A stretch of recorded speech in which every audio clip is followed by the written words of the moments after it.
Let's start at the beginning. What do you want to know?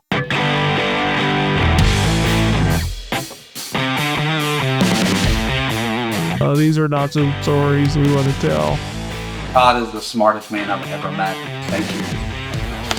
But I don't think anything makes me prouder than the fact that I'm working with my brothers right now. What are you going to do? Tell him someone won't be lying? Tell him the truth. He ain't stupid. He knows you didn't do something right.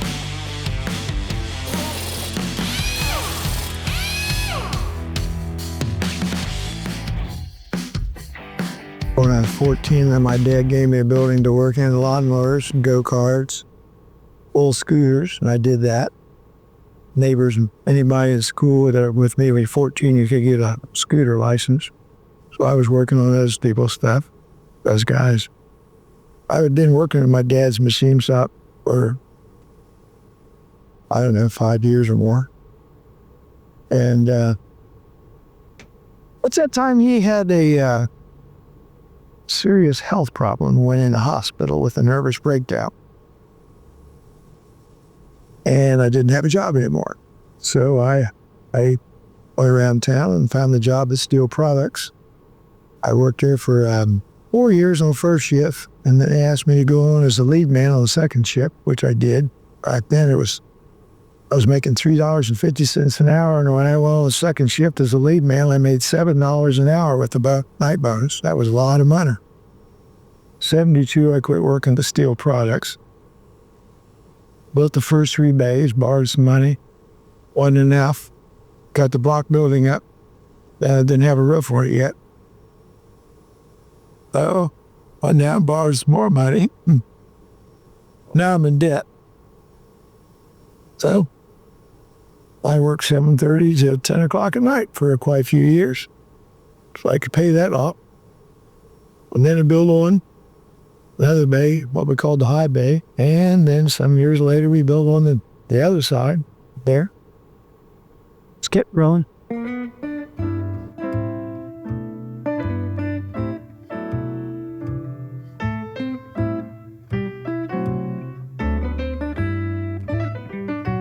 First memory I remember about you is when you're out there at the torch, Burn his running a leg. can, and swiped it across your plastic pants, and you still got the scar up your leg, and we were going to We will show that. It seems Florida. like a Lyndon Johnson moment. When we'd get off school, it was always the first place we went. It was right in the garage. Talk to the mechanics. That was what we wanted to do. And I will say they were always pretty good to us. The guys were always pretty good to us. We weren't, like jerks about us being punk kids. Every once in a while. Every once in a while we were punk kids. So, but we wanted to be here. We enjoyed being here. So I wanted to work on cars. And so early on I enjoyed doing it, tinkering with my hands and stuff. So it was a good way to keep me out of trouble. And then up until I went to college, and then I found my trouble there. All my buddies came down here and got in the candy machine. We had a candy machine.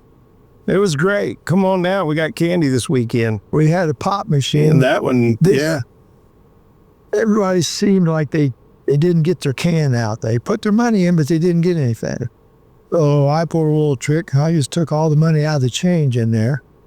And then when they came in and said they didn't get anything for their money, I opened it up. I said, well, there's no money in here. That's why. Well, later on, we learned how to get in the pop machine, so we can tell you that much. So, hey, the friends came down. We were children. Little. I was open for garage stories, actually. Yeah, well, the pop machines and candy machines disappeared. Yeah, they went away. They went away after we started rolling the candy machines down the driveway. Kill the kid. you reach up there and get the caramel creams. I like Up that. in the next morning, getting the would be better. They left. What was left was laid in the bog. When we had Tom's buddies that came around to ride their little motorcycles with us, with Tom, basically. It was awesome. First dirt bike I had, it was a little bigger than what I could touch, and so it was kind of an interesting procedure to have somebody ride with me, and then all of a sudden they're not. And so I was like, hey, don't stop. But, it worked out pretty well. You find a high spot that you kind of lean over and fall, but I wasn't the only short one, so And Well, they got the motorcycles because Ron Hawk had Hawk's Honda. And every time I did a motor for him, I'd get another motorcycle. So everybody got a motorcycle, including me. Well, that's not right. You made us pay for them. Why not? I had to do it. I had to do what? What in the world? Now, this is the first time I've heard this story. Oh, And you thought everything was free? I never thought anything was free. Right. my first memory in No, this the garage is Woodward- us jumping the footers with those motorcycles. When they were still in school there, they started working for me when they got out of school. And then they were old enough to buy cars.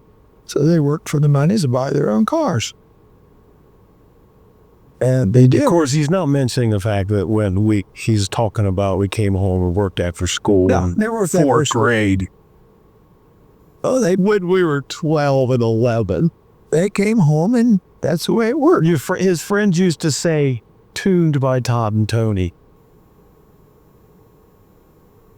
I could reach the fender over the fenders better than you could. I believe in giving your kids what they need, not what they want. If you give them what they want, they'll never leave home. They'll never amount to anything either. Memories, I'd say Dad worked too much, and he was 7 to 11, if that. So, and he spent all his time out here working to make it work. That's all he asked you. Can't tell no too much. Now, I remember when Todd was probably about maybe 10. Police came because he thought we Oh. was getting abused because we were Neighbors out here called- working at night. neighbors Come called on the now. police How much you want me to Because tell the them? kids were whining and crying because I told them to dig a ditch out there. Yeah. And they didn't do it because they were playing with their cars. Got dark. Now they wanted to come in and eat. Well, I'm tired, I'm dark, and I'm hungry. I said, when your ditch is done, you can come in there. Well, the neighbor, he called the These are sheriff. not He the shows up. stories we want to tell. He says, what's the problem? I said, there isn't any problem. They're not going to in and eat till they get there just like you were supposed to do. They did. He called him. So me said, good night. Left. It was a somewhat of a few-inch ditch after we got on. But it was a ditch. It was It a was little just a ditch. drainage. Yeah. This wasn't a big deal. They could have dug it in an hour if they wanted to.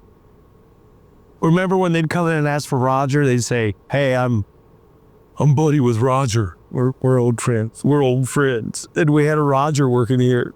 So we would send them back to see Roger Brandon. And then they would come right back and go, "Hey, that's you mean Keith?" Well, this girl came in all the time, and she was a cute little girl and had a 69 Camaro. One evening, they kept coming back, and one evening, I'd realize she's looking around. She doesn't need anything done on the car. She wants to see Tony. I said, Tony, why don't you be right there and see what she wants? She doesn't want to see me. She wants to see you. Well, I met my wife through here, so yeah. There's a good one. My Andrea was working at the creamery up in Lawrenceville, and I knew about her the whole time, but really had kind of not done As I anything. told him, there's a cute girl working at the creamery up there in Warren. Revisionist And history he says, again. Dad, don't try to fix me up. Yeah, actually, I said I wasn't going out with nice girls at the time. So anyway, behind my back, he slipped up there and saw her. No, actually, that's not true. Her car broke down. Oh. Her car broke down, and Jimmy couldn't fix it. And the carburetor was flooding over because of the anti-drain back valve. So I fixed the carburetor, and I Did took you her go up there home. and fix it? Oh, in the Never garage. And then I decided I didn't have the courage to tell her she needed a timing belt. And so the next time I saw her, the timing belt broke on the Escort. And it was $1,000 repair. We got married in 9 weeks, and I had to make the repair payments on that car. Because I had felt guilty about telling her that she needed work done.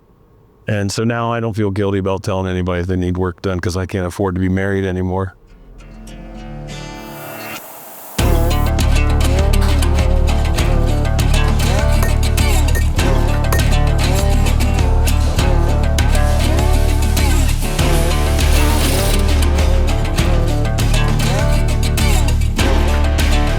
Like I said, taking the whole front end off the car to put a headlight bulb in, that's crazy. It's all about assembly. Fastest way they can assemble the car. They're not concerned about repairing it or just concerned about assembling it and putting it off on the other end. And the car's all computer controlled now. Now they want electric cars. What are we going to do? Oh, where are we going to get the batteries for that?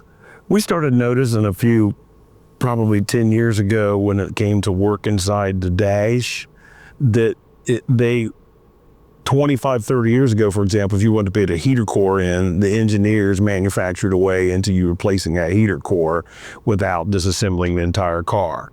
Then about 20 years ago, it became apparent they didn't care about that anymore. And so now to do any or most any function on a car, it is the reverse of the building of the vehicle. So if we want to do an engine procedures, we have to drop the vehicle out from the bottom, just like it was built.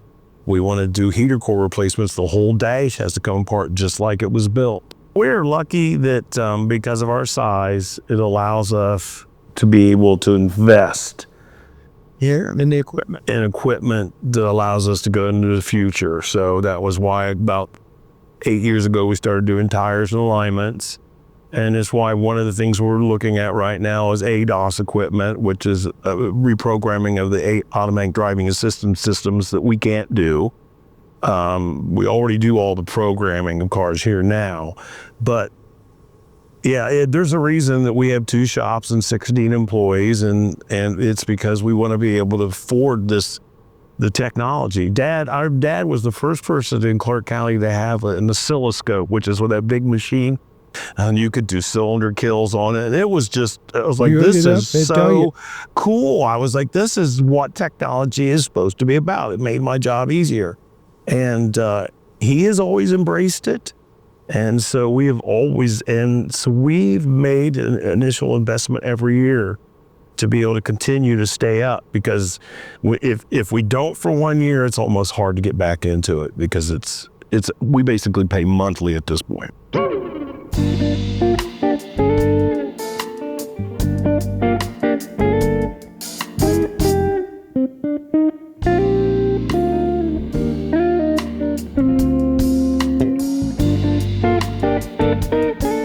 Mechanics, good mechanics are prima donnas. Good mechanics are prima donnas. And we have nothing but good mechanics here. Todd is the smartest man I've ever met. He's the best boss to work for. He's just the greatest that's ever been alive. Thank you. And so I don't want to make that as a cut down, but you have to constantly remember that your mechanics, when they're good, they're your artists. You have to provide them with the canvas and the material. And I say to people constantly, my main job is to keep feeding the beast. And it's because we have qualified people. And when you do that, I think it makes it look easier. It does make my job look easier because we have people that are qualified. As far as things that I think make our job, what's harder, finding parts right now has been a problem for the last couple years. Just because of COVID, and also because of, just-in-time delivery systems where no one wants to keep everything in stock. So when manufacturers are done making stuff, we have to do a lot more time looking for parts than we used to. We used to be able to just call a couple of places in Springfield and have the parts here. Now, it's really the mechanic's job, my service manager's job, Tom or David's job, and my job, all of us, to try to find the parts sometimes for these vehicles.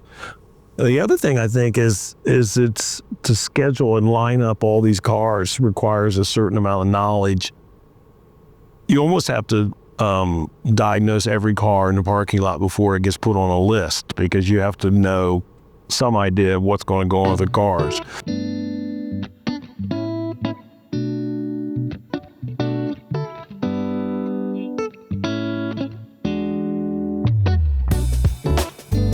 I think it's great. They're working, they're doing fine, and they do listen to me. So, what you gain is experience you try to pass on to your kids, so they don't make the mistakes that you made. Nobody's perfect. If we make a mistake, okay. Yeah. So I have one grandson calling me, Tony's boy. Okay. He says, I got a problem. I said, what's the matter? Well, we're working on this guy's car, and came back on the record. He says, caliper bolt was loose. Tore up the inside of the wheel. What should I do? And I said, well, that's a no-brainer. I said, apologize because you didn't get put in there right. Telling me to pay for the wheel and the tow bill. No charge. What are you going to do? Tell him someone up a lie? Tell him the truth. He ain't stupid. He knows you didn't do something right. People want to just be there. People were just like us. They want to know the truth. It hasn't been hard to follow him because he didn't make it how he felt difficult or complicated. So we just always knew that and you guys could step in here anytime now. Do what's right or how you'd want to be treated, and then take care of the person that's right in front of you. Care about your customers, care about your employees, care about each other. It's like the 10 Commandments. Treat the other person like you want to be treated. I'm thankful he taught us to be able to get out there and work. And that's what it's about. Not being lazy. Learn something. So mechanical ability came from here. And we learned a lot watching, paying attention, and treating people right best we could. More the experience of what we do and the fairness that we feel is so important, and what my father has relayed to me, and I'm sure to these guys also, that, when it comes down to it, I feel much better at night when it's time to go to bed, and I can sleep well. And don't have to worry about lies and what did you say. And people appreciate that and say that, that has been what has brought people back over the generations. Never lie. Tell them the truth. If you made a mistake, be up to tell them I'm wrong. Other than that, you tell them, I'm sorry, this is what it's going to cost you to fix it because we're going to have to take all this off here to do this. Why you try to show this is what we've got to do.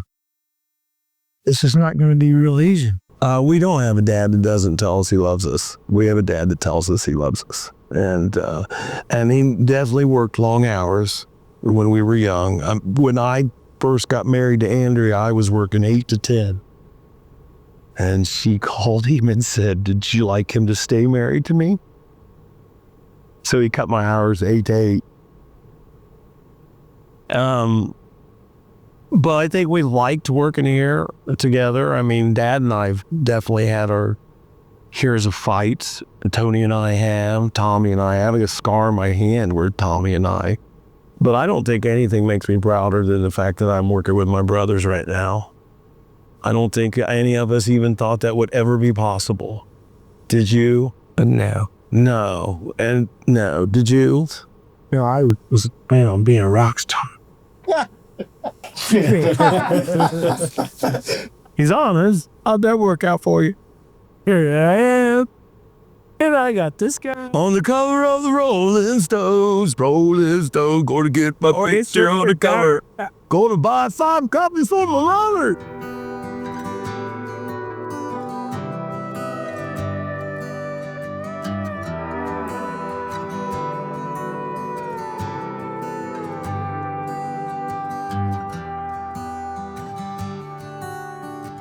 That we're part of this community and that we're in it together with them. It takes more than one person to fix a car. It takes a willing customer to do it right, and it takes a mechanic that knows how to do it. And we want to be the mechanic. And so we're not right for every person out there. Can't fix every car out there either. And we can't fix every car out there. We also never say anything bad about any other shops. So, I love my brothers. And that's good.